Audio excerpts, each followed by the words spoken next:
ডিমৌ সমীপৰ গৰখীয়া মন্দিৰ তথা থান আৰু ঐতিহাসিক বুৰঞ্জী প্ৰসিদ্ধ আহোম যুগৰ ধাইমা পুখুৰীৰ মহত্ব। গৰখীয়া মন্দিৰৰ বিশেষ ইতিহাস বুৰঞ্জীত লিপিবদ্ধ নাই। লোকবিশ্বাসৰ অংশস্বৰূপ হিচাপে আছে ঐশ্বৰিক শক্তি। ৰাজ্যজুৰি চলিছে দৌল উৎসৱৰ ব্যাপক প্ৰস্তুতি। ফল্গোৎসৱ পালন কৰিবলৈ সাজু ডিমৌ সমীপৰ গৰখীয়া মন্দিৰ তথা থান আৰু ঐতিহাসিক বুৰঞ্জী প্ৰসিদ্ধ আহোম যুগৰ ধাইমা পুখুৰীৰ আছে ঐশ্বৰিক শক্তি। ঐতিহাসিক বুৰঞ্জী প্ৰসিদ্ধ আহোম যুগৰ ধাইমা পুখুৰীৰ মহত্বৰ বিষয়ে প্ৰফুল্ল দেউৰী নামৰ গৰখীয়াগৰাকীৰ পৰা সবিশেষ জানোৱা হওক। আমাৰ ইয়াত হোলীৰ প্ৰস্তুতিৰ কাৰণে শ্ৰী শ্ৰী গৰখীয়া মন্দিৰ পূজা উৎসৱৰ কাৰণে দাঁতি কাষৰ যিমান জাতি জনগোষ্ঠী আছে সকলোৱে সহযোগ কৰি এতিয়া চাফাই কামত আমি এতিয়া লাগি আছোঁ আগন্তুক পূজাৰ কাৰণে। হয়, ইয়াৰ মহত্ব কি আছে?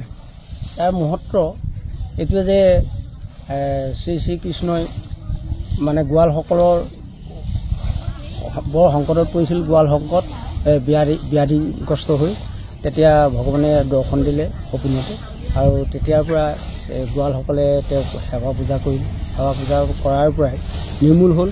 তাৰপিছত দিনক দিনে ইটো সিটো কৰি প্ৰসাৰতা হৈ গ'ল যে কোনোবাই কাম্য সিদ্ধিৰ কাৰণে আহে, সতি সন্তান বিচাৰি তেওঁলোকেও পাইছে, আৰু কোনোবাই চাকৰি বিচাৰি আহিছে তেওঁলোকেও পাইছে, আৰু কোনোবাই বিয়া বাৰু ক্ষেত্ৰত আহিছে তেওঁলোকেও পাইছে, কোনোবাই ৰোগ ব্যাধি আৰু মানুহৰ কিবা কুক্লেশ ব্যাধি এইবিলাকৰ কাৰণে সেৱা সৎকাৰ কৰিছে। তেওঁ ভগৱানে দয়া কৰি তেওঁলোকক নিৰ্মূল কৰিছে। হয়, মন্দিৰ তথা এখন থান আছে, লগতে ঐতিহাসিক বুৰঞ্জী প্ৰসিদ্ধ আহোম যুগৰ যি ধাইমা পুখুৰী আছে, ইয়াৰ মানে ৰহস্য কি আছে বা ইয়াৰ অস্তিত্ব কি? ধাইমা পুখুৰী যথেষ্ট ৰহস্য আছে। এইটোৱে ৰহস্য যে ৰজাৰ এজন গোৱালা আছিলে, আৰু গোৱালাজনে প্ৰতিদিনে ৰজাক গাখীৰ দিয়েগৈ, আৰু এদিন অকস্মাত তেওঁ পৰি গ'ল গাখীৰটো, আৰু তেওঁ বৰ সংকটত পৰি প্ৰাণদণ্ডৰ কাৰণে তেওঁ চেঞ্চাই কান্দি আছিল। তেতিয়া এই ধাইমাৱে দেখা পাই কিয় কান্দিছে ওচৰলৈ মাতি আনি সুধিলে। তেওঁ সবিশেষ কথা কোৱাত তেওঁৰ নিজৰ এটা দুগ্ধ খীৰাই দি ৰজাৰ দিবৰ কাৰণে পঠাই দিলে, আৰু এই গোৱালাজনৰ প্ৰাণ ৰক্ষা কৰিলে। আৰু তেতিয়া ৰজাই গাখীৰটো খাই বৰ অমৃত যেন পালে। অমৃত যেন পাই ক'ৰ পৰা তুমি গাখীৰ আনিলা? আনকালৰ গাখীৰটো এনে নহয়। এই কথা সোধাত তেওঁ খুব ভয়ে ভয়ে ৰজাক প্ৰাণদণ্ড দিলেও দিয়ক, আৰু কিন্তু মই সঁচা কথাটো ক'বই লাগিব। তেওঁ কৈ দিয়াত ৰজাই ৰাজকাৰেঙৰ পৰা নিজেই নামি আহি আৰু লগোৱাৰ নিশ্চয় লৈ এই ধাইমাৱত পালেহি। আৰু ধাইমাৱত পাই যে ধাইমাওজনীক সুধিলে, তুমি এই গাখীৰ দিয়া হয়নে? হয়। আপুনি মাৰে হয়, কাটে হয়, যি কৰে মহাৰাজ মই গাখীৰ দিয়া হয়। এই কথা কোৱাত আপোনাৰ গৰ্ভজাত মই নহ'লেও আপোনাৰ দুগ্ধ খালোঁ, গতিকে আপুনি মোৰ মাও, গতিকে আপোনাৰ মই ৰক্ষণাবেক্ষণা সকলো কৰিম বুলি কৈ তেওঁৰ নামত এই পুখুৰীটো খন্দাই দিয়া বুলি আমি এজা ককা পিতামহসকলৰ পৰা শুনা কিংবদন্তি। আৰু তেওঁ থাকিবৰ কাৰণে ঘৰ দুৱাৰো আগতে বনাই দিছিলে। এইবোৰ জৰাজীৰ্ণ হৈ গ'ল, ভাগি ছিগি শেষ হৈ গ'ল।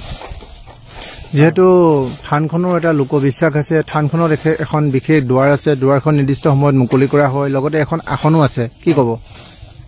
থানখন যথেষ্ট মানে এই বিশ্বাসতা হৈ উঠিছে, এতিয়া প্ৰসাৰতা হৈ গৈছে, আৰু এই বছৰেকত এবাৰ ইয়াৰ দুৱাৰ খোলা হয়। আৰু ভক্তসকলৰ সুবিধা অৰ্থে কোনোৱে এই পূজা উৎসৱৰ সময়ত, দৌল যাত্ৰা উৎসৱৰ সময়ত ফাকুৱাত আহিব নোৱাৰা বশতঃ তেওঁলোকে বৰ মনস্তুত কৰাৰ কাৰণে আমি কমিটিয়ে এটা সিদ্ধান্ত ল'লোঁ। এই সিদ্ধান্ত মৰ্মে প্ৰতি মাহৰ মাহেকীয়া পূৰ্ণিমাটোত আমি এটা দিন দুৱাৰ খোলা থাকিব।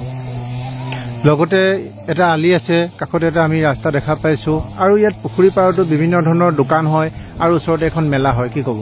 এই ধাইমাওক আহিব চাবৰ কাৰণে আৰু তেওঁৰ ওচৰলৈ আহিবৰ কাৰণে ৰজাই এই ধাইআলিটো শিৱসাগৰৰ পৰা নিৰ্মিত কৰে বুলি আমি জানিব পাৰোঁ। আৰু এই ইয়াত মেলা দেখাক দেখি তাৰমানে কমাণ্ডৰ আগতে থুলমূলভাৱে হৈছিলে, 2-4জন দোকানী আহিছিলে, বহিছিলে। এতিয়াতো বিভিন্ন প্ৰান্তৰ পৰা, অসমৰ বাহিৰৰ পৰাও মানে ইয়ালৈ ব্যৱসায়ীসকলৰ আগমন হৈছে। আৰু ইয়াৰ লগত সংগতি ৰাখি পূজা আয়োজন কৰা হয়, ভকত বৈষ্ণৱ আহি ইয়াত পূজা পাৰ্বণ কৰে। ঠিক তেনে ক্ষেত্ৰত ইয়াত কিমান লক্ষাধিক লোকৰ সমাগম ঘটে?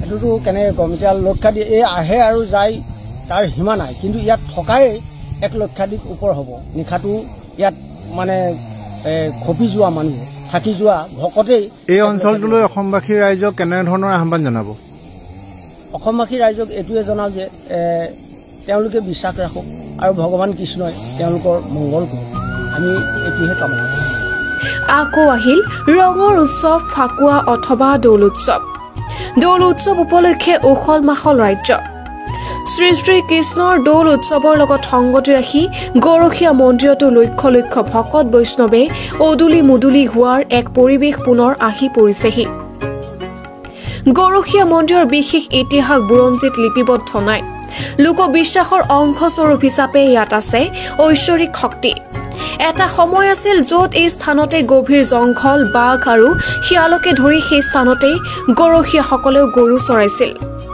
গোৱালসকলৰ যেতিয়া গৰুসমূহ বেমাৰত মৰি গৈছিল আধ্যাত্মিকতাৰ যোগেদি ভগৱান কৃষ্ণৰ উপাসনাৰ জৰিয়তে এই ব্যাধিৰ পৰা তেওঁলোকে মুক্তি লাভ কৰিছিল পূজা আৰু সকামৰ জৰিয়তে লোকবিশ্বাস অনুসৰি গৰখীয়া থানত ভক্তসকলে চাকি বন্তি জ্বলাই নৈবদ্য আগবঢ়ায় দৌল পূৰ্ণিমাৰ লগত সংগতি ৰাখি ডিমৌ সমীপৰ এই গৰখীয়া মন্দিৰত উদযাপন কৰা হ'ব দৌল উৎসৱ ইয়াৰ মহত্ব হ'ল সদায় হোলী পূৰ্ণিমাৰ দিনাখনেই মন্দিৰৰ মূল দুৱাৰখন খোলা হয় লগতে তেওঁলোকে হোলী পূৰ্ণিমাৰ দিনাখনেই মূল পূজা ভাগ কৰে গোটেই নিশা ইয়াত নাম প্ৰসংগ কৰাৰ পাছত তাৰ ভিতৰত থকা মূল আসনখন উলিয়াই তাত বহায় ইয়াত থকা এই পুখুৰীৰ পাৰে পাৰে দোকান বহে আৰু ইয়াত এখন ডাঙৰ মেলাও হয়